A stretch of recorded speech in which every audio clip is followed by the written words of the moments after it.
Hello there, good evening. Welcome to the latest of the Spitfire Sessions, bringing Kent cricket direct to your device together with Shepherd Neame. It's Steve this end. Steve Watts still at home, still locked down, desperately trying to find some long-lost family in Durham, so I've got a reason to get out of the house.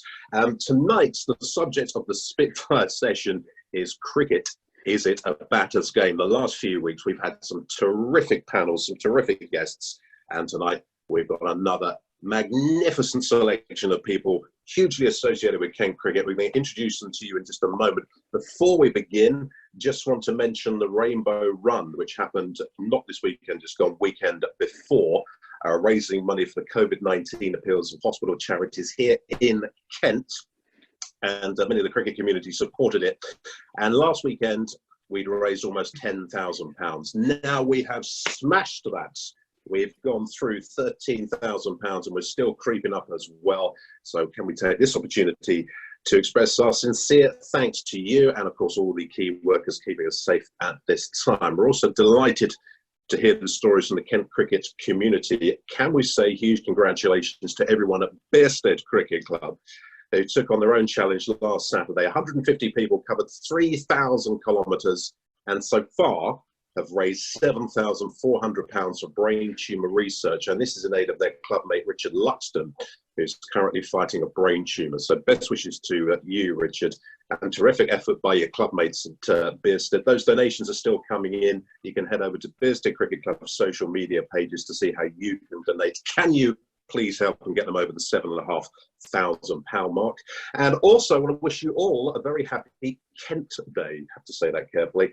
Commemorating Kent Day during this 150th year of Kent cricket. We've produced a special video paying tribute to the members and supporters that have been with us since 1870. Some since day one. And they gave us the name Super Kent as well. It's available to watch on the Kent Cricket social channels and on the website. Give it a watch once we finish this session, which tonight is happening on Facebook Live and also on Zoom. Our continued thanks to Shepherd Neame and to Spitfire. We've got your advanced questions. You can send them over while we're chatting here on Facebook via the Q&A section on Zoom. On Facebook, you need to get through and via the comment section, and you can send your questions over. Right, that's all the housekeeping done. Let's introduce tonight's panel. And first up, we have David Fulton with us, spent his entire career at Kent, leading the county captain between 2003 2005, 325 appearances for Kent between 1992 and 2006, couple of trophies in the cabinet as well, nearly 14,500 runs, 28 centuries, top score of 208 not out against Somerset in 2001. And as you will all know, since retiring from the game, David Fulton has forged a television career as a presenter for Sky Sports. And Dave, you're sickeningly good at it. Good evening. Steve, good evening to you. Good evening, Trev and Nico as well. But we'll get to those guys. Great to be here. Great to have you with us. Trevor Ward is up next. Trevor Ward, a Kent player for 13 years, between 1986, was it really, and 1999, an opening batsman. Trev scored nearly 20,000 runs for the club at the top of the order, 121 scores of 50 or more. And then Trev went off to Leicestershire ahead of the 2000 season and retired in 2003 as a Kent player. He won the 1995 Sunday League. Great to have you with us. Good evening, Trevor Ward. Good evening. Yeah, great to be here. It's good to see the boys. Looking forward to it. Do you know, Trev, when you first logged on, I thought it was Tim Vine. Just a couple of pounds. Anyway, it's great to have you with us, Trev. And up next is Paul Nixon, who was behind the stumps for Kent between 2000 and 2002, having gone the other way and then back again from Leicestershire. Part of the side was victorious in the Norwich Union League in 2001 under Matthew Fleming's captaincy. 118 appearances for Kent, over 3,000 runs, 225 catches, 22 times Paul Nixon appeared in an England shirt and is now head coach at Leicestershire. Good evening, Paul Nixon. Good evening, team. Nice to be here. Can I just say, Nico, when we do these sessions beforehand, I like to write a few things down just in case my panel, dries up a bit, is a bit short on words. With you and me tonight, I have no cares on my shoulders whatsoever. I'm not going to have to say anything, am I? Well, I heard that Dean Headley was previously on the show. So, I think there's a legend there who can chat quite literally the hind legs off a donkey. So, let's see. Time will tell. Yeah, Dean Headley was with us last week. I'm not quite sure he knew exactly what was going on, but anyway, it was great fun to have. So tonight's subject, boys, is cricket. Is it a batter's game? I'm not here to give opinions. No one gives a monkey what I think, but everyone watching cares what you think. Let's start with David Fulton, shall we? Has it become a batter's game? I'm just going to throw in there white ball cricket, yes. And you've got 45 minutes or so to change my mind if you don't agree with me.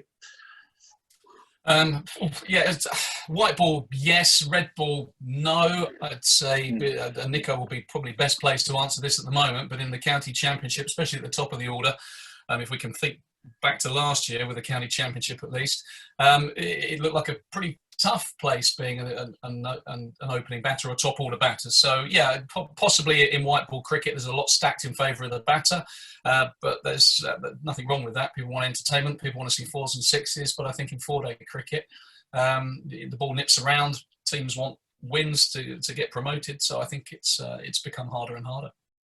Nico, you're still coaching. What would be your view on this? Is it a batsman's game these days? Yeah, Dave's right. I think last year was a little bit of an exception because we started so early. We had so much cricket to fit in the schedule with international fixtures. So yeah, it was really tough for the batsmen up front.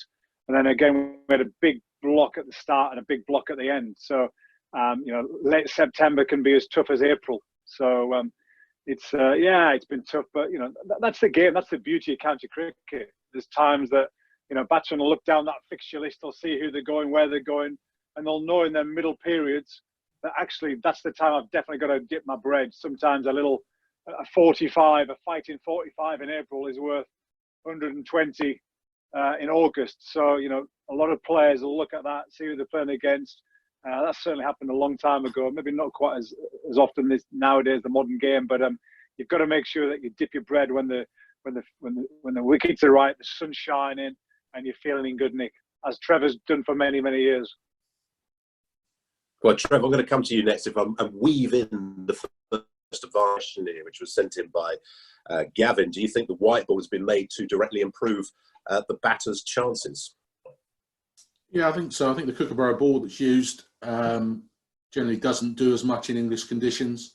I mean, when we first started white ball cricket here in county cricket, we used a white duke, which in the end was not, wasn't used for very long because they felt it did too much.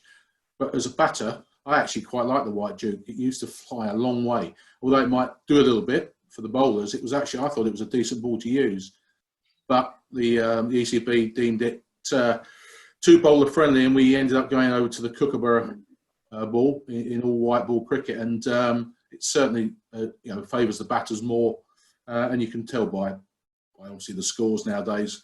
But the game's changed in the last 10 years. The game has developed and changed immensely. Steve, can I just jump in at this point, because Wardy was famous back in the day in the Kent dressing room for having different bats and different weighted bats for different wickets and different coloured balls. So he was sponsored by Gray Nichols, as I was sponsored by Gray Nichols. I'd go down to the factory, pick up my 2 bats. I'd see Wardy's 25 bats all lined up, ready to go. And then he put on the shoulder of the bat, that'd be Wardy 1, that'd be Wardy white ball 1, that'd be Wardy red ball 2. And he'd have all these different bats for different situations. Some will be a bit lower, the middle will be a bit lower because he'd play on certain wickets, and he'd go out there. It didn't matter if it was a Duke's ball, if it was a Kookaburra ball. We used to call him the master muncher because he just used to stand there and munch everything. So it didn't matter what make of white ball it was. If he had his white ball bat, Nico would have played against him for a number of years as well. Watch out, because he was coming for you. Nico, do you want to get a plug in for Gray Nichols here? No. Well, actually, my very first ever cricket bat was a Gray Nichols 4-scoop that I watched David Gower get 200. And I saw him get this 200, and I just had to have a Gray Nichols 4-scoop. So the old man, luckily sold a few more potatoes on the farm, and I was lucky who got one. So, yeah, but I was a Gunnermore man for many years. Bit of Slazenger for a while, but then I went back to Gunnermore because, it was just up the road in Nottingham. Could go and see the batsman there, Kev. I'm not quite sure about that, David, obviously, but the taxman's listening, but yeah, it was great. And bats are everything. I remember actually playing against Trevor, obviously many times, and I remember I was like when I first came into the game, I was like this little kid in the sweet shop watching all these great players. I remember actually being at Canterbury and being in the next door net to Wardy, who was batting, and literally every ball he just thundered like a bullet into the net, like a man possessed, like he was playing 2020 cricket. When in them days, 4 and over, 4.5 and over in 60 over cricket was a fantastic score. And it was like, we were like thinking, this guy's on a different planet here. What was going on? But yeah, I'd love to see Trevor later on in 2020 cricket or in the batting with the fielding restrictions. It would have been amazing. You mentioned that old Gray Nichols scoop bat there. You remember that evolved into the Dyna Drive? Used to be the old Dyna Drive. Yes. 2 scoops. Did you not like it, Dave? Not having that? No, I had Dyna Drives. I tried every bat. A lot of them didn't work for many years, Steve. The pads went better than the bats. But yeah, no, I had a Dyna Drive. But just to echo what Nico said about Trev, one of the reasons I was so pleased to be on with Trev is that growing up as a Kent fan, as a player that was making his way through the Kent school ranks to eventually get on the staff and play with Trev. I remember watching a game, I think Kent Warwickshire on the telly, and he hit one on drive that I can still close my eyes and picture now.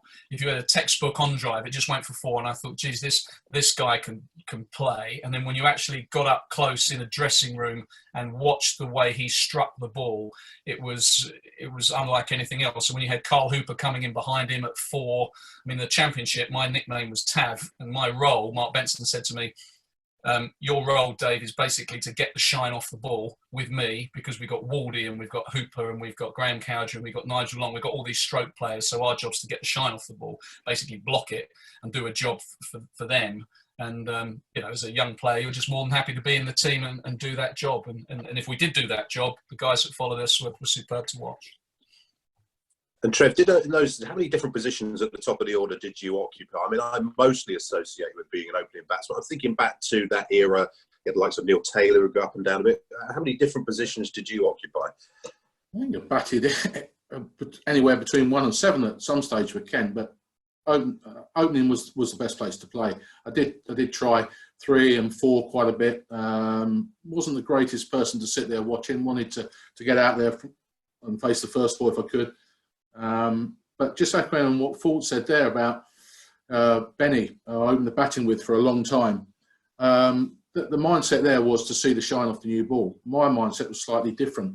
For me, it was to try and take the game a little bit to the seamers, to the quicks. When I first came into the Kent side, the view was we must try and see the overseas quicks off. You've got to see them off. They've got 6 or 7 overs in their first spell. Then we can cash in against the other bowlers. I had a slightly different approach to that. I actually preferred and played better against the quicker bowlers than I did against the medium pacers who swung it a little bit. So the mindset was slightly different to 1 or 2 of the guys in the side. But as Fulton said, looking back, I was renowned as potentially somebody that scored at a good rate. But when you compare it to the modern day cricketers and the rates they score at now, and their strike rates, it was nowhere near what the modern player goes at. Can I leap to your defence there then? These days, smaller boundaries, 2 new balls in certain form of the game, those great big bats. The bat technology surely has come on leaps and bounds since you were playing. Yeah, no, I agree. You were ahead of your time, Trev. You were ahead of your time, and I look at players like yourself. Ali Brown would have been another one. If you guys were starting your careers now, you'd make fortunes in IPL, Big Bash, all these leagues around the world that were just crying out for that top order player that could play like a Jason Roy or an Alex Hales. You'd be making an absolute fortune. I hope that's not rubbing it in, because you would be a very wealthy man if you were starting the game now. Yeah, listen, I watch with in awe of some of the things that the players do now, especially the batters.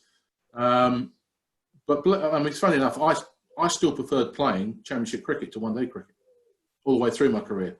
Preferred the longer format. But it's right, smaller boundaries now. I mean, I go to Grace Road occasionally now and watch, and I can't believe how small the boundaries are compared to when we played. It's like, what's going on? They're in 30 yards, 40 yards from where they were in our day. But I was lucky enough to play 10 years of minor counties cricket when I retired, and was able to use some bigger bats, one of the modern bats, and they were phenomenal compared to the toothpicks we used back in the 90s. I would have loved to have had an opportunity to use the bigger bats during my time, definitely. And Nico, can I just pick a couple of points that Trev made there, talking about how he would prefer to play championship red ball cricket as opposed to white ball cricket or T20. As a coach currently, have you got any sort of sense of what the players think now? How many would come to you and say, do you know what, 4-day cricket for me as a county player, where it's at? Oh, I think if you did I think the PCA have done it before. They've done, quite a few questionnaires about what people want to win. And it all goes back to, do you want to win 2020, 50 over or championship? It's the truest test. Everybody wants to win championship cricket. When you're batting and you're in, there's no better place and no better thing to be doing as a cricketer. County cricket, it's about you making that mistake, where one-day cricket is about, about risk awareness, and you've got to be forceful and daring, but it's about calculating risk. Where in county championship cricket, risk-free, bat as long as you can, and churn it out. And that's what, you want consistency. And as a player, you look for consistency, and 4-day cricket is about consistency. There's some good players about, but I think the most modern Trevor Ward, as you would say for me, has been a sort of a Michael Slater, where he came out in Test cricket and hit Gus Fraser over long off for 4 first ball of a Test match, of an Ashes Test match. And that's the way Trev used to play. And to be fair, when Tav got in later on in his career, I was fortunate to play with Tav under John Inverity, where Invers did a lot of work with Fultz on his pre-ball movement and doing it much earlier, getting himself into a good position, getting his hands up a bit higher, a bit earlier. And he played ultra positive. He had so much time. He was in such great positions that actually he scored at a good lick as well. But it was very different back then. It was about don't get out, see the new ball off. That was the mentality. The mentality now is hit the ball, express yourself, get in, dominate, get in, rotate, and dominate. And that's what we're preaching in all the academies, all of the pathway programs around the country. Young kids at 11 years old are getting told to express themselves and find out what works for them. That was the absolute opposite of what we were told and what we were, we were guided to do. So, that's why the Virat Kohlis, the Joe Roots, these guys have come through a different era of expression and of forcefulness and of daring, of adventure, compared to our slightly more passive, steady mindset. Nico, can I ask you as a coach, what you say to your players when they get to 90? Have you got any particular method when they get in the 90s? I don't know if that's something, because Wardy always used to tell us about what you do when you get to 90. Trev, what was your theory when you got to 90? Yeah, you were 2 hits away from 100. So rather than get nervous, 2 hits away. Don't get nervous. I asked him about the nervous 90s once, and apparently Wardy's mantra, famous, get to 90, 2 hits, Tabbies, 2 hits, like that. Statistically, who has more 90s in county cricket than any other player? Trevor Ward. It didn't always work, but it was, it's a fact. 2 hits, Tabby, 2 hits. Don't get nervous in the 90s, 2 hits, and he got out a lot in the 90s. It was just always, Oh, I remember Greg. I remember that. I love him. That reminds me of Greg McMillan, who played for Leicestershire. His first 100, he played down at Sussex, and Ian Salisbury came on like last over before lunch, and he was on about 85 at the time, and he literally went bang, bang, bang, bang, bang, 6-4, 6-6, 6-4, 100. And then I remember Ben Smith. We played it was a must-win game, Leicestershire game, at the Oval, winner takes all for the county championship in 1998. And Ben Smith never got into the 90s, and he never got into the 190s. He got a double 100 with a 6 and a 4 both times. So I could only wish. But we've got, actually going back to that, we have a 200 ball challenge. So we have a 200 ball challenge rather than 100. We have a 200 ball challenge for the batters. So we slightly turn it around. If they can get 200, to face 200 balls. Face 200 balls. I'll be So if you 31 face now. 200 balls, yeah, wouldn't you? Well, somebody else will face 200 because you did it. Yeah. Dave, I wanted to ask you, Dave, sorry, I wanted to ask you, and Trevor will bring you into this. You mentioned on a WhatsApp group earlier, sorry if I missed this, so your second 11 debut was under Trevor's captain. Was this 1990? Yes, 1990. Trev must have been going through a lean spell because he was an established first-team player at the time. I said he was a bit of a hero of mine, so I'm making my second team debut against Worcestershire at Ombersley, and it was the semi-final of the World Cup. It was Germany-England. It was the famous penalty shootout with Pearce and Waddle missing. And throughout that game, I mean, I think the first day had been washed out, I think. We didn't play. We then watched the football, and the beers were kind of flowing because that used to happen back in the day, not like the Foxes these days or the Spitfires, but we used to enjoy a drink. I was straight down, Nico. I was a lightweight drinker, as the boys would know, but I was on debut trying to impress the lads a little bit, and they were quite enjoying filling me up full of beer. And then there was some drinking games going around. There was a game called Spoof, and they were ensuring that I lost. Before I'd even set foot on a field as a Kent professional player, albeit I wasn't on the staff at that point, I was paralytically drunk and quite ill later that night. And I remember when I'd had about my 10th, God knows what I was downing, Captain Ward said, "I think he's had enough now, leave him," which was true. And then the next day I was quite obviously ill. We were trying to keep this fact away from Colin Page. And Wardy said, "Don't worry, I've won the toss. We're batting first. You're batting 7. You just sleep it off, keep away from the coach, you'll be fine, and then we'll get..." And I think he felt a bit bad that the boys had done a job on me. Sure enough, 60 for 5, about 20 minutes before lunch, I'm weaving my way out to the crease, the least nervous probably anyone's ever been on debut. I'm just thinking, just don't be sick in the middle of the wicket because you'll never play for Kent again. Managed to snick a couple down to third man, got to lunch, got about 11. Got out after lunch, felt a bit better, and managed to get a few in my second game. But yeah, that was my first meeting with Wardy. I don't think he was particularly impressed at how I couldn't handle my beer. But yeah, it was good fun times. Yeah, I remember it. Yeah, Page, even to this day, Colin Page, he never found out. And the state you were in on that morning when we got to the ground. Yeah, was, never again. Never Thank again. you, Skipper, for looking after me. I did tell them you'd had enough. Yeah. Well, I'll tell you what, Dave. What I won't do is, you haven't yet seen that England and Germany World Cup semi-final in 1990. I won't tell you what happened. I won't spoil it. Germans, penalties. Paul Nixon, Brad Knight has sent in a question in advance here. When you left Leicestershire to come to Kent, how long did it take you to decide on Kent? And what was your first impressions when you arrived? And just before you answer that, another comment that was made on the WhatsApp group chat earlier from David Fulton was you were known as the final piece of the Kent jigsaw at that time. Oof.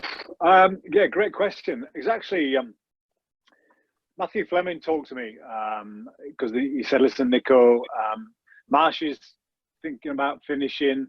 He's had an amazing career. His body's on the way down now. We're looking for somebody that's can add a bit of energy and a bit of spark to us. We've been the bridesmaids so many times. We've got into so many great finals. Just hasn't worked for us." In the meantime, I had Chris Adams speaking to me down there. Said, "Nico, we're on a new journey. We are desperate to get you down here. We want to build something that's going to be sustainable the next few years. We've got some good guys, Peter Moore's coach, Chris Adams, some good senior players, Murray Goodwin starting to come through." And I had chats with both, and Kent made me the offer first. Kent's, we're really passionate about it. I went down there with my agent, David Manassi, Jonathan Barnett, the Stella Group, who were great. And I loved the place instantly. I'd always loved playing cricket at Kent. What was good for me was I was 30 years old, and Kent were there and thereabouts, where Sussex were very low in the Championship. They were about to rebuild. I was still desperate to play for England. I always dreamed I was going to play for England. I wanted to play for England. And I just felt it was a better place for me to play for England because the group that was there were slightly older, slightly more mature, all, peaking in their games. And I just felt, as a keeper batsman, what a place to play. The Kent legends that had played there as wicketkeepers especially.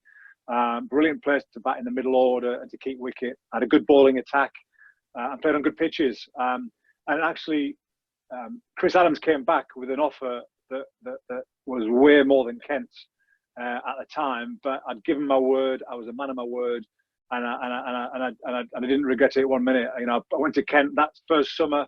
We had a great year, and I played for England. I was Alex Stewart's number 2. Went to Pakistan, and I loved every minute of it. You know, lived with Mark Elam in the Elam household for a few months. Ate him out of Weetabix that were about 9 years old on sell-by date with his Weetabix, and had a wonderful time. Met the great lads. Enjoyed Elam. I lived down there. Still got a place down in Canterbury, and I loved every minute with the Kent hat on. Can I just say, as when Nico Steve came into our dressing room, he was like a breath of fresh air, you know. And I love Marshy to bits, and the way Marshy conducted himself at the time that the two of them overlapped was just first class and really professional. But you know, Nico, I mean, you probably got a taste, and a lot of Kent members will know he's borderline nuts. I mean, he's the mad badger, and he brought so much energy to the place. But I mean, I used to stand next to him at first slip for most of his 3 years at the club, and he was wanting to change the field every Tavi about a shortly wicket there, mate, and get one round the corner, and this will happen, and three gullies, mate, I'm telling you, 3 gullies is the way forwards, and everything would be, and it just so much energy. But he'd come in, bouncing in first thing in the morning, he'd come straight up to you and go, what do you need, mate, what do you need, do you need any throws, do you need anything? And it was so refreshing to have someone come up to you and say, what do you need, rather than can you do this? And that was Nico to an absolute T, brilliant team man. His glove punching, he mentions Mark Elam, didn't always see eye to eye, because Nico was so enthusiastic. He'd come for the old glove punch, and in between overs, it would be boom like that. And Ely stopped walking down the wicket to him. So Nico would be, come on, mate, let's keep going. And Ely used to stop walking towards him. And it's because Nico was punching, he was getting so enthusiastic, he punched him so hard. Ely didn't enjoy it, did he? So he just told you to carry on and go and bat, and he'll do his thing. I mean, last week... I was just going to say, Nico, last week we had your former housemate, Mark Elam, was on this panel last week. If you were sharing a house with him now, you'd be living in Surrey. That's where he now lives, in Surrey. Now, I've stayed at Elam. Every time I fly out of Gatwick Airport, I frequent the Elam household, and generally get up the next morning with a pretty sore head to go at the airport. So, Ely and Kirsty and the boys, in fact, I'd put a couple of quid on one of those two making it as a first class cricketer, because their little rhythm and the timing they've got and the love for the game. Every time I see them, it's great down there. So I've spent many a night with the Elam household, and pulled a few overs in the garden. Yeah, great, but it's in Surrey. You know, make sure they play for Kent, not Surrey. That's the key. Exactly. Yeah, I mean, that's a terrible. Do you not think it's a really sad thing when someone like that moves to Surrey? Someone like Mark Elam, who you've respected and admired for years, then just lets himself go like that. That's a really sad thing. Nico, we just talked about you moving from Leicestershire to Kent, and Trev, wasn't it the same summer that you moved in exactly the opposite direction? How did you find things when you arrived at Grace Road? Yeah, it was. Me and Nico passed on the M1 that winter. So I didn't have the pleasure to play with Nico until my last year at Leicester when Nico came back. But very, very different. I hadn't had any expectations of playing anywhere else apart from Kent. And when it came that I was leaving and looking to go somewhere else, it was a little bit of a shock and a different experience. I mean, the reason I ended up at Leicestershire was that I went up and saw Jack Birkinshaw and Vince Wells. I knew Vince pretty well from his Kent days, and I'd always had a lot of time for Jack. Made me laugh, and they pretty much sold the club to me, Leicestershire, within the first 10 minutes. And I spoke to a couple of other counties at the time, but Leicestershire was where I wanted to be. They were in Div 1. They hadn't looked like playing Division 2 cricket as Kent had at that stage, and but it was a tough decision. Family from Kent, born and bred in Kent, and to actually leave the county where you started is really tough. It was really tough at the time. But I'm glad I experienced 2 separate counties. Life experiences that you experience by playing at 2 different places. I think makes you a better person. And in those very early days of T20, I mean, right at your end of your career, but you were saying early, you managed to get a couple of T20 games in, one of them very high profile, I think. Yeah, I only played two because I retired in 2003, and it was the first year, and we got through. Leicester got through to the final stage, so I played in the semi-final at Trent Bridge. Unfortunately, we lost to Surrey in the semi, but yeah, I didn't obviously finish just as it was taking off. Little did we know at the time how big it was going to become, and it's what everybody talks about, really. And those early days of it, Dave, you didn't really get too much involved in the T20, did you?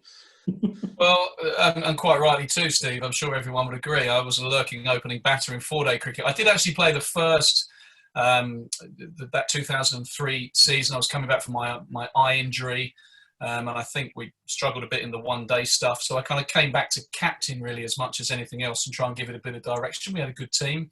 No one really knew what to expect. It was a little bit, had some theories which wouldn't surprise the boys about how to go about it. We used to open with Alamgir Sheriar and try and cramp the batter, with a couple back on the leg side, give no width, things like that. Open with a spinner. We did okay.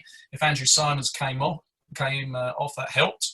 And we had some talented white ball players. But yeah, it didn't quite happen for us, and it was certainly a better team when I left myself out in 2004. That's for certain. Those, I think it was that very first season of T20. I remember going to Canterbury. I wasn't working then to watch it get absolutely packed. I can't remember who Kent were playing. You remember the crowds in those early days? No one knew if it was going to take off. It was a phenomenal success. You came out to bat, Dave Fulton. The most beautiful forward defensive shot I've ever seen. It was so technically correct. I mean, seriously, there's got to be a bit of room for that in the game. You mentioned there your eye injury. Now, as I say, no one's interested in what I've got to say here, but when I used to play club cricket, once I got whacked in the eye, and I think I actually improved my eyesight and put everything back together again. But what I did lose was my bottle. I completely lost my bottle after that as a batsman. But you came back. How did you find life after that? It's the part of my career that I'm most proud of, actually, because even though I didn't probably score as many, score as many runs as I had in 2001, 2002, which were my best years, few people know the struggles that I had. I'm pretty much blind in one eye. I had to move out of slip because I kept dropping catches, but I still found a way to score some runs. So those runs that I got in 2003, 4, 5 and 6 were in a lot of ways some of my best runs, because I didn't see the ball like I had done previously in my career, but still kind of found a way. That said, one of the reasons that I knew 2006 was going to be my last year was that I just dropped too many catches. And I remember the first day of the 2006 season, I dropped Phil Mustard, Kent Durham opening game of the season. And he went on to get 150. I think he was about 13 or 17 at the time. And he just spliced one to me at square leg. I didn't get a glove on it. Even to this day, I claim that I played a major role in Phil Mustard's international career, because without that, he might have gone nowhere. But he never really looked back for a couple of years after that. But I didn't get a mitt on it. And the boys had struggled all day, flat pitch. Simon Cook it was, who'd gone on for about 1.5 and over on our bowling coach, of course, and little splice straight in, and I didn't even get a mitt on it. And prior to that, catching had been my thing. Didn't have a great arm. Prior to my eye injury, catching was the thing, other than runs, that I prided myself on. So I knew at that stage it was probably time to go, because ultimately you let your team down. So I was proud with the runs I scored. I didn't lose my bottle. I think that was partly because, as those of you would have seen the video, the ball was put into the machine when I wasn't expecting it. So it wasn't really a mistake on my part. It was a freakish accident. Yes, I remember watching that video. It still makes me squirm thinking about it now. If we just go back to the early days of T20, Nico, you and Leicestershire have a very proud record, don't you? Yeah, we're still very proud of our record. We're still the most successful T20 team in the country. 3 trophies, 5 final days, 3 trophies. So, and there's still a couple we should have won as well. We should have beat Somerset at the Oval on a run chase where we threw it away. But anyway, certain games eat you alive. One Kent game at 50 over game, I think it was, down at Taunton eats me. Run chaser we had that we should have won, and that game in the final. But yeah, 204, 206, and 211. We were really successful and had some good. We had some good, some good overseas pros help. You need your overseas to do well and be successful.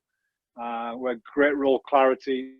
We were fortunate in the very early years to have a week off just before T20, so it allowed us more than anybody else in the country. I think they were still playing 4-day game. It just fell right we had a week off. And we tried everything that week. We tried structured balls, from the first ball being the slow ball to the next ball being a shorter run up, next ball being a bouncer, next ball being another slow ball.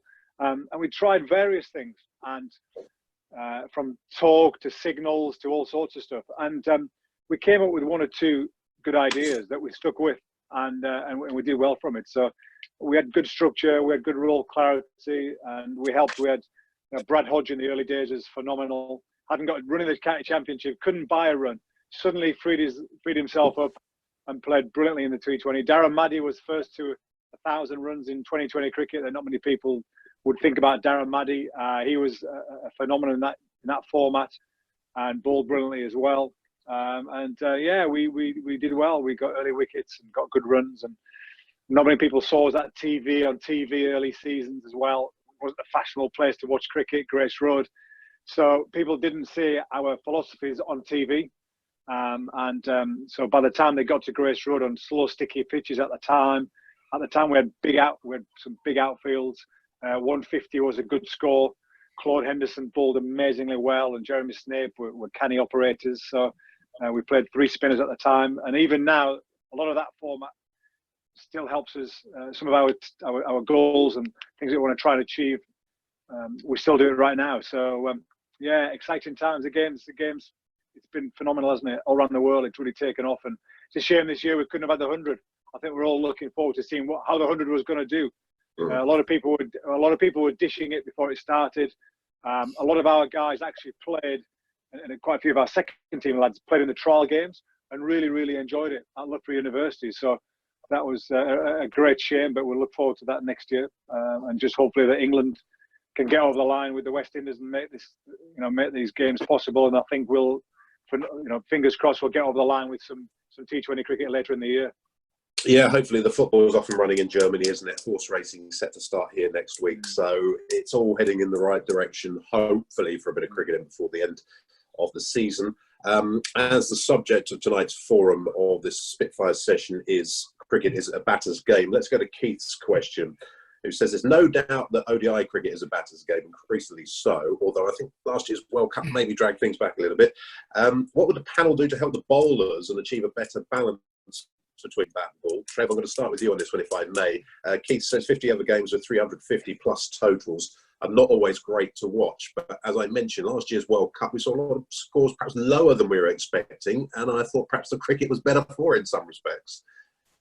Yeah, difficult one. I mean, from a personal point of view, I love to see batters express themselves, and some of these big scores and run chases are great to watch. I mean, I think potentially boundaries a little bit bigger, give the bowlers a little bit more leeway. You could look at introducing, potentially a white duke again to try and even the contest up a little bit. I don't know, but it's personally to see what these batters are doing and getting these big scores, and then some of these run chases, just phenomenal. But I think if you looked at potentially changing the ball, making the grounds a little bit bigger, would that balance it up? It would be an interesting thought from the other boys, see what they think.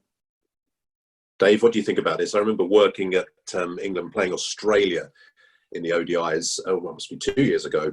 And up at Trent Bridge, wasn't it? Alex Hales, Jason Roy, just going mental. But they were scoring. They looked like they were scoring 500 in some of those games. Is that healthy too much of the time in ODI cricket? England bashing Australia and getting 500. That's always good. I think anyone should veer away from that. And we probably should have got 500 in that game. And Australia didn't get close to that total. So I think England are an exceptional side. I think people want to see the ball go out the park. What I would say to the coaches is, it's up to the bowlers now. The game kind of goes in cycles, doesn't it? The batsmen have reinvented it to a certain extent with their power hitting. Now it's up to the bowlers to come and do what maybe a Pat Brown does, or a bit of mystery spin, or there's someone out there that'll tip the game back towards the bowlers. I think it's inevitable that it will happen. And I would imagine, Nico, you're the coach, if someone in the 2020 game's going at 7.5, 7.8, in terms of runs per over, you look at that these days and you go, actually, he's doing his job. It might seem like a lot of runs, but actually not really. You just adjust your sights. If other people are going at 9s and 10s and you've got a guy that goes at under 8s, brilliant. Absolutely, and generally the trend is average scores at grounds are going higher and higher. I agree with Trevor. I think the Kookaburra ball doesn't do enough in England to make it an even contest. I think a Duke's would be really interesting to look at, and also the fielding restrictions. You know, there's a lot of guys, especially the spinners in that middle, have got a ball with 5 guys in. That is so hard. I think fielding restrictions, having 4 in, I think is enough now for the modern player. And I actually believe that the wide line, I believe, should be about another bat width wider than it actually is. The wide line outside off stump, I think, is still the way guys move around now, the freedom they've got, the way we practice. I think it's stacked just too much for the batter. I think a bowler should have another 4 or 5 inches of width outside off stump to be able to bowl it. I really do. Yeah, the only thing I'd say on that as well is I think sometimes the leg side wides are really harshly judged as well, because so many batters outside leg stump, they shuffle across, and if it just goes past the hip, they get wided. And yet actually it's supposed to be from where the batter first started, and I think you've got such small margins as a bowler, it can just seem a little bit, the batsman gets across, it goes past the thigh pad and it's a wide. To me, that's nonsense. Correct. Yeah, I would agree with this. I mean, do you not find sometimes these leg side wides, you miss the legs, the thigh pad by that like millimetre, and it's immediately called a wide. I mean, that's got to be some margin of error, Trev, hasn't there, for bowlers there? No, I agree. I think, but the umpires are given the regulations, aren't they, that they play the regs. Is there any room for a bit of common sense? It doesn't seem to be. It's everything leg side is at wide, and it's right. There's not many players now stand still. Everybody's moving around. And it shows leg stump. It's a wide just because it's leg stump. I think some pretty simple things could change just to potentially even the contest up. But we said put the boundaries back out. But these guys now with their power hitting and their physical strength, they're putting the ball 20 rows back, clearing the stands. Would it make that much difference? I think it might make a little bit of a difference. But, I go to watch. It's just limited where you can do it, isn't it? To see the ball disappearing out the ground. I don't go there to see a bowler getting a fifer personally. But it's all personal opinions, talking about clearing the rope. I'd say, Steve, just talking of bowlers getting fifers, I looked at this though because I knew Nico was on with us today. Martin Saggers got fifer against Gloucester, my favourite ever game. Not because I top scored in the Kent innings with a mighty 23, as we must have 114. Not anything to be proud of, 23 off 34 balls, I can assure you. But it was one of the great games because that was the year we won the Norwich Union League. And Nico will probably remember this game better than most because John Inverarity gave one of those speeches that he very rarely gave. He was a man of few words, Invers. And he suddenly talked to us, I think, about a West Australia game when they scored 100 and they bowled someone out, Queensland or someone out for 60. And he gave us this speech and we went out there more fired up than I've ever been on a cricket field ever. And I was not even going to bowl. I was just going to stand at first slip. So we had Nico there, me at first slip. I think we had 3 slips. Obviously, we needed to take early wickets. And Kim Barnett was opening the batting for Gloucester. And Nico went at him straight away. He was about 42 at the time. He said, Kim, this is the time your eyes are going to give out. You've bitten off one game more than you can chew. You should have retired last week because this is where you're going to realise that the game's for you no longer. Not swearing at him, but letting him have it. Sure enough, he snicked it. Sags got, I'm looking at the figures here because I printed it out, 5 for 22 off 7. And we were all just like in on them and they were bowled out for 86. And that was only because Ian Harvey slogged 30 odd at the end. And Andrew Simons, when Jack Russell came out to bat when they were 5 down, Simo ran from second slip. He went, leave him to me. And he ran and he walked out with Jack Russell all the way to the middle, just basically telling him he wasn't going to get any runs. He nicked off first ball and it was extraordinary. So whilst I agree that generally people want to see runs and people want to see boundaries, the low-scoring games are sometimes the most brilliant to play in, and that was my favourite game, bar none, because it showed what the power of the collective, once you're all on it in the field, and the bowling was brilliant by everybody that day, particularly Sags. Anything is possible. That was great fun to play, and especially standing next to the madman as he was barking things at the batters. And you top scored, of course. You top scored, that's the important point. Nico, you wanted to follow up on that? 23. Sagsy was funny because he hated any physical exercise, Sagsy. But you know what? He got a ball in his hand and you could hear him running in and breathing as he ran in. He got louder and louder because he He had a bit of a chest on. He had his bit of asthma. He, his first over, he's hilarious. But you know what? What a Brit! Yeah, arms out here, running. You think he's going to keel over at any stage, but actually one of the finest swing bowlers in the country for a long time. It was amazing to keep to. We got many catches from Sagsy's. It was a quality act. He loved batting as well. He was petrified of it, but he loved batting. And he was a good pro for Kent. He peaked really well there. On that subject, can I just say on that subject, Nico? Sorry, Trevor. We'll come back to you in a second because this does follow on from this. It's Alistair's question here. Said his favourite bowler of this particular 1990s era, which we were talking about last week, was Martin McCabe because he could make batsmen dance around the crease. The question is, which bowler made you dance the most and why? But for you, Nico, what about keeping? Who made you dance around most when you were keeping as a bowler? Martin McCabe, when he lost it, was an interesting one. Yeah, it was. Few beamers later on and a few the tough one for me was Alan Mullally. When Alan Mullally at Leicester got it wrong, because he was left arm over and he bowled wide of the crease, he'd have to stand wider to see as a keeper. And when he tried to bowl his big left arm booming in swinger, which wasn't very successful, it used to do my brains in when the umpires used to call it byes and not wides. Al Malal spider, but he was world class when he was right. But when he tried to get his in-swinger, he was horrible. But going back to Martin McCabe very quickly, my overriding memory of Martin McCabe was when we won the Norwich Union, two things that came into my mind. Him walking in Bushwhackers in Birmingham after he'd just won it, holding a tray of about 35 sambucas, and he fell over and he landed on his backside in front of everybody. And I think only 2 spilt, which was brilliant. And then he crashed out.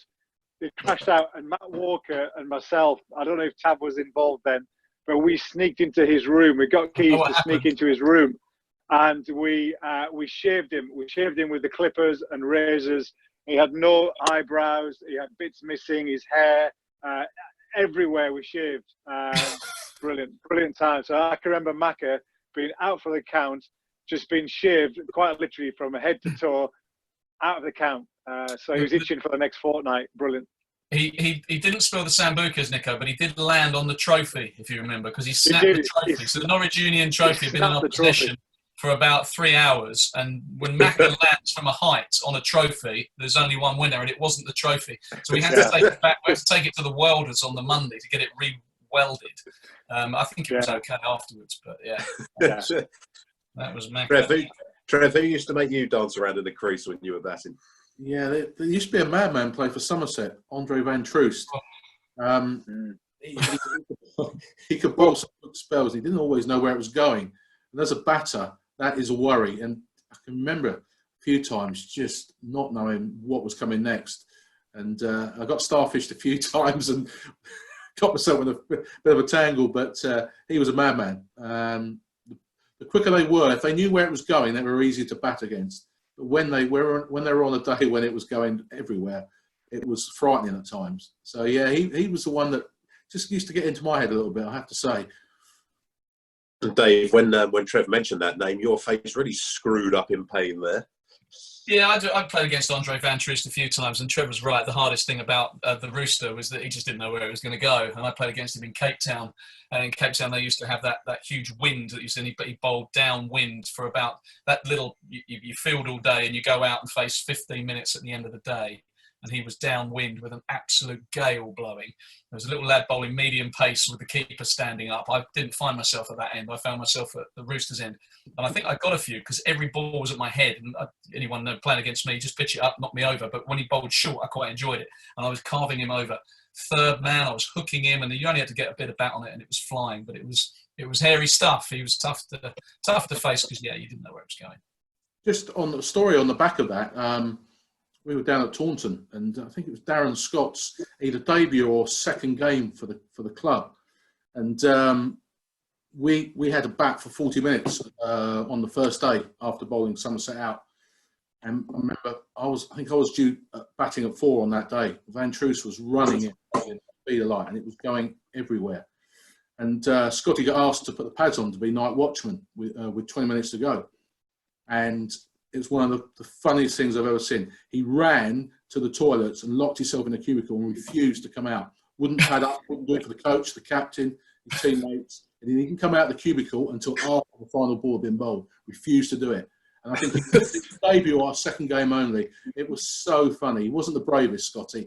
I can remember that so clearly. It was fantastic at the time. Yeah, well, I can't remember that. I might have been out there ducking and diving with Van Troost coming in. But the end of play, the different dynamics in the dressing room at the end of play always fascinate me. With a few overs to go, and all of us, you're batting for your life at the end. And I always remember Wardy batting at Wantage Road against Northants. And it was a tactical masterstroke by whoever did it. They put Rob Bailey on for the last over of the day. Do you remember this, Wardy? Wardy's played quite beautifully, and he's munching it everywhere. He must have been on 60 or 70, going really nicely. And then the last over of the day, Rob Bailey, and you could see Wardy think, right, I'm just going to block the last 6 deliveries and go in 70 not out. So Bailey's not doing anything with it. Innocuous off spin. Line and length, boom. He just pats the first 5 balls back down the wicket. And then the last one is the rankest long hop you've ever seen. But Wardy's in this mode of I'm just going to block it. But he's seen this thing halfway down the wicket, and he's almost in forward defensive mode. He then realises it's halfway down the wicket. His eyes light up. He goes back to pull it, misses it, and is plumb LBW. And I mean, and the whole dressing room just scattered, because you knew when Wardy got out like that, you didn't really want to be in the dressing room. It's quite small dressing rooms. Wardy was going to be fuming. He was a bit of a bat thrower, and he was a bit of a shouter, and you didn't really want to be anywhere near him. And sure enough, his whole kit, pads, bat, helmet, all ended up in the toilet. And he just said, "That's it. I'm retiring. I'm going to go and be a train driver." Is what he said. I'm going to be a train driver. If I can get out to that, I don't deserve to play professional cricket. That's it. Train driver for me. No disrespect to any train drivers out there. I'm sure it's a very valid profession, but yeah, Wardy, he was. Don't get out to Rob Bailey. Last ball of the day. Yeah. What happened then, Trev? Did you make it as a train driver? No. It's like everything, isn't it? You say things at the spur of the moment. I will have one thing. I did have a reputation of throwing gloves and stuff, but I generally loved my bats. I didn't really throw the bats too much. They were generally placed in the bag, and then the gloves would go. But I do remember that. Yeah, I did have a habit of getting out occasionally to these occasional bowlers, and there was nothing more frustrating. And what was this thing you wanted to tell us? Sorry, Nico. What was this thing, Trev, you wanted to tell us about Matt Walker and speed cameras? Walks had not long been driving, and I remember it was the speed cameras had just gone up in Canterbury by Canterbury East Station, and we'd been told that speed cameras were being operated from this day. And I remember we finished a training session in the morning, and Walks had obviously gone into town, and he got these speeding fines come through the post about a week later, and he had 3. And they'd all been from the same speed camera, and 3 had happened within 15 minutes. And it was so funny. He just couldn't believe it. Yeah, 9 points on his licence, all in, I think it was over 12 minutes, same speed camera. Absolutely fantastic. Matt Walker has the most untidy car I've ever known. Oh, yeah. Matt, is it still like that now? I don't know if you've seen it, Tav. But Walker's car used to be He's poaching some gamekeeper like you. Good point, well made. We're going to come on to our star question in just a moment. But before I do that, I just want to give a little heads up about next week's Spitfire session. We're back to Monday next week, and we're going to be reliving. This will interest you, Trev. Kent in the 1980s. You can come and rejoin us if you want. Now, next week, taking part in the Spitfire session, we have Richard Ellison, we have Chris Penn, we have the aforementioned Neil Taylor, and we have Derek Aslett. My goodness me, some names there. Derek Aslett, who lives in Australia now. God knows what time it would be when he joins. It's about 5 o'clock in the morning or something. But anyway, that's next week's panel. That's going to be at 7 o'clock on Zoom and Facebook Live. Hopefully you know what that means. Not a clue. For the Spitfire session next Monday, reliving Kent in the 1980s with Richard Ellison, Chris Penn, Neil Taylor, and live from Australia, it'll be Derek Aslett. Just very quickly, a very, very quick question for you here, Dave, because I'm interested in your thoughts on this. Before we get on to the star question, we're going to wrap things up. Graham Booker got in touch and said, does David Fulton find his Sky Sports career even more rewarding than his cricketing career? As I said at the start, you're sickeningly good at it. Well, it's very kind of you to say so, Steve, and thanks for the question. No, I don't, because I love what I do Sky Sports-wise. If you can't if you can't play professional sport, then to talk about it or to coach in it, as the guys do, still working in the game, is almost as good, but not quite as good. I'd turn the clock back and play cricket in a heartbeat and do everything a little bit better, a little bit earlier in my career, I'd like to think. But not that I'd change too much, but I love what I do, but it doesn't beat playing with your mates out on the field, hitting the ball around for a living. But it does help when you come to Canterbury and have to liaise with me about what's happening at the toss, and I'm in charge of you. I love it. Yes. We're getting on to tonight's star question, which was sent in by Charlie Horn. As this is the star question, so it's by you three. He wins the prize courtesy of Shepherd Neame. And the question is, can I ask each player which was their most satisfying Kent innings and for what reason? Nico, have you been thinking long and hard about this one? Your favourite, most satisfying Kent innings? Well, it was great to spend so much time with Rahul Dravid and Steve Waugh over the years, and Simo. But yeah, I came back to Leicestershire, and obviously Trevor was on the other side of this. Actually, I think I got hit over your head, Trev, didn't we? You did. Off Darren Maddy. I think we needed. Yeah, I got 100 to win the game. Ed Smith got 100 as well in the same game. Played beautifully. It was back at Grace Road. It was a run chasing, fantastic game of cricket on a good pitch at Grace Road, where I ended up getting 100 and I hit Darren Maddy for 13 off the last over to win the game for Kent against the old Foxes. So yeah, good game of cricket. That's not the one where you kicked the stumps over, was it? That was it. That was the game. Yeah, there's a bit of fight, a bit of aggression, and a bit of passion. And I think I was just too tired to get over the stumps. I ended up going through them. But yeah. So when Michael Holding kicked the stumps over, when Holding kicked that famous graceful picture of his leg, really high or whatever. Leg miles in the air. It was Nico's equivalent of that. And to be honest, if anyone could get their leg as high as Michael Holding, Nico would be the man. Because, of course, he announced himself when he came to Kent by doing the splits in our first ever meeting. And that was his party trick. So if anyone could get their leg up whilst walloping stumps out the ground, it was the Badger. Go on, David. Better tell us about your most satisfying Kent innings and why.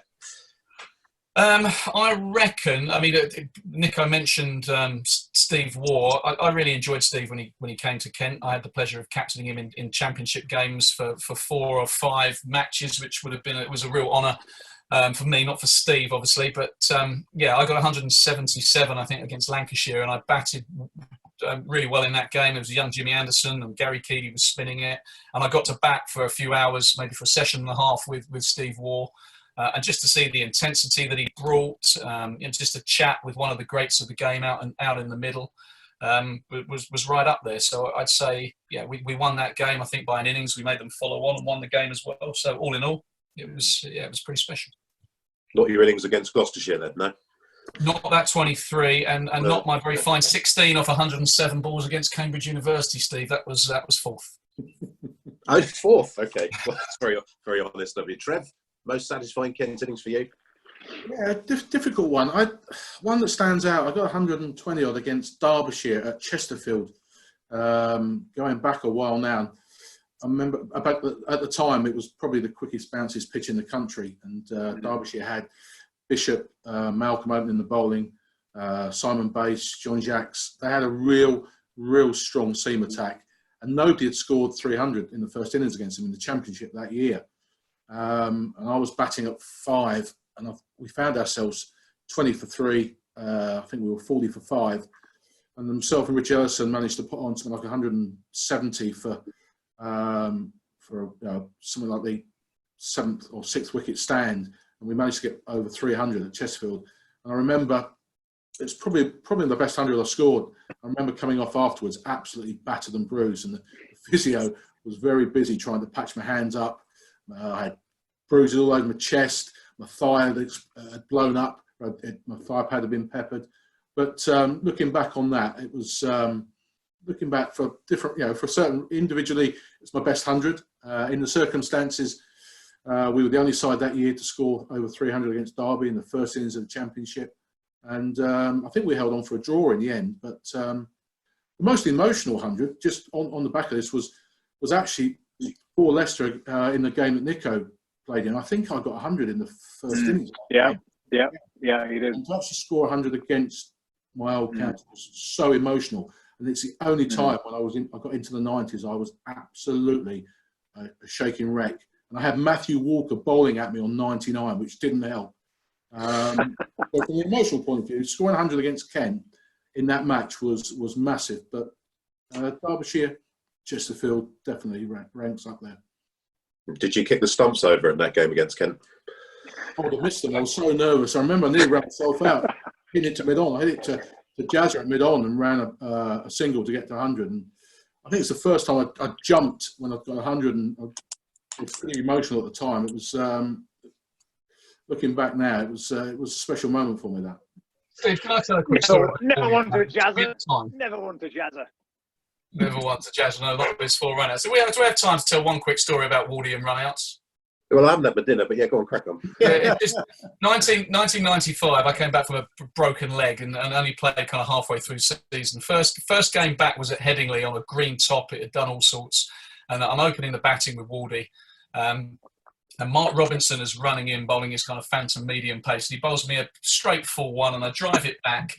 Mark Robinson gets a little fingertip on it, and Wardy's backing up a little bit too far, and he's run out at the non-striker's end. So I come off at lunch and say, "Oh, sorry, Trev, apologies, mate. I should have hit it a bit harder or put it a bit wider." And he went, Tav, he said, "Don't worry. It's the kind of thing that happens once in a career. Absolutely nothing to apologise for. These things happen. That's life." Following week, we're playing on an absolute road at Trent Bridge. We both missed out in the first innings. The second innings, Kent at 80 without loss. Trevor Ward's got about 63 of them. I've got about 7.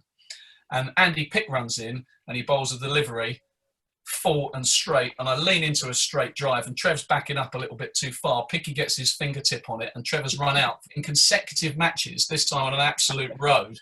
And I go back in at lunch, having got a few, and he refused to speak to me for a week. So, it was Daryl Foster's first year as coach, wasn't it? And he made a big thing about more singles and backing up. As a side, we weren't very good. And I remember saying to him, "That's the last time I listen to you, Ozzy. I'm sitting on my bat handle at the striker's end for the rest of the season." One week it was, "Don't worry about it, these things happen." Next week it was like, "Hit it hard, I get it past the bowler, miss him, it's an absolute road. What were you thinking?" Didn't speak to me after that. Well, I'll let you have that. That was worth having a late dinner for, that story. So thank you very much. We're going to wrap things up with one-word answers from all of you, please, to conclude this Spitfire session. Nico, is cricket a batter's game? Absolutely. Oh, great. I was expecting yes or no. Dave Fulton, is cricket a batter's game? Yes, as it should be. Trev?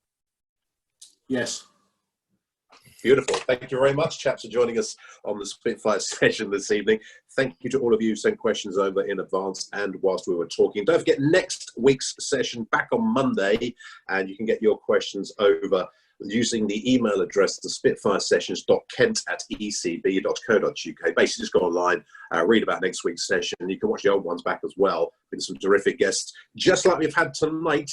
Thank you very much, Paul Nixon. Let's hope that we can get Leicestershire out on the pitch sometime before September. Thank you very much for joining us. We'll see you soon.